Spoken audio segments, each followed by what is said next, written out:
This thing. It's not good. It's not. It's really not. Hey, what's up? Today I have Fansproject Browning, and I just want to say the box is really good. If that's the only good thing about a toy, that's not a good sign. Now the toy itself, this thing came out a long time ago from Fansproject, and that's a name you've probably heard of but haven't heard of in a long time because they haven't really made anything recently. But back when the start of third party, like when third party figures started coming out, I don't know, back in like 2010, 2011-ish was when they really caught on. At least that, because that was my first TFCon that I ever went to, and that was also the year that those couple of years that Vangelis and Pia and stuff started like posting those original Headmaster upgrade kits you could buy, and then there was the Fansproject armor kits for Ultra Magnus and a Hot Rod, and then you could get the conversion kit that converts Onslaught into Hardhead or Fortress Maximus, and then there were all these and then there was a Top Spin and a Twin Twist that came out that I really want to get, forget what they're called, and then the whole third party scene just kind of blew up from there. But they kicked off the third party scene, they were a huge player in it, and then the Masterpiece aesthetic kicked in, and every company started making Masterpiece style toys, and that just kind of blew up, and Fansproject didn't really adjust to that. They still kept with their own style, which I really liked their style. Like the Corebots, the Cross Dimension, no, that's Make Toys, what am I talking about? The Corebots and the Warbot stuff and all that, that was really cool, and I still like it. I bought their Severo Core because it's so cool, but it didn't catch on, and that's why Fansproject doesn't make things anymore. They might have made one or two figures recently, but they don't make them as often as they used to, which is kind of sad. I liked Fansproject stuff, except for this thing, it's a piece of crap. Browning, yeah, it looks really cool, but not everybody likes the aesthetic, and it's probably due to the asymmetry.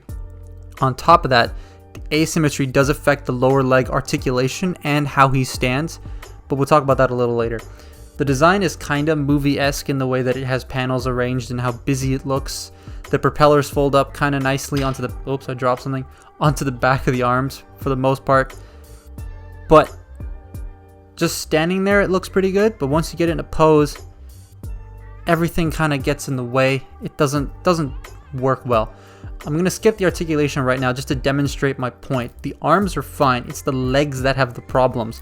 The feet are totally different from one another. One has one ball joint, one has two ball joints in it, and their difference in construction makes standing the figure a little difficult, posing the figure a little difficult. Then the knees are also slightly different, which makes posing awkward. Plus the joints, at least the thigh swivels and stuff, are really loose on my copy of the toy, and I had to tighten the thighs, and I've screwed the thighs in all the way and they still won't tighten up as much as I'd like them to. Plus he's a floppy mess. Like, he has ratchet joints, yes, they're very floppy ratchet joints. They don't work as well as you'd want them to.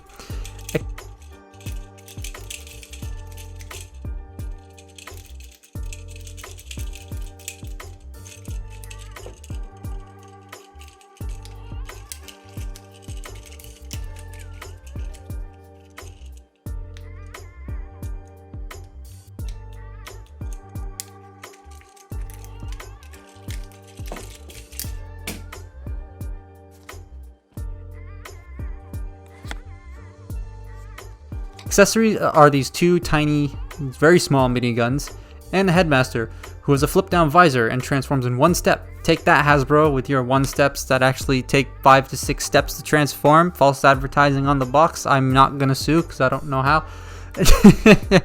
He's about Voyager scale, but definitely weighs less than the average Voyager.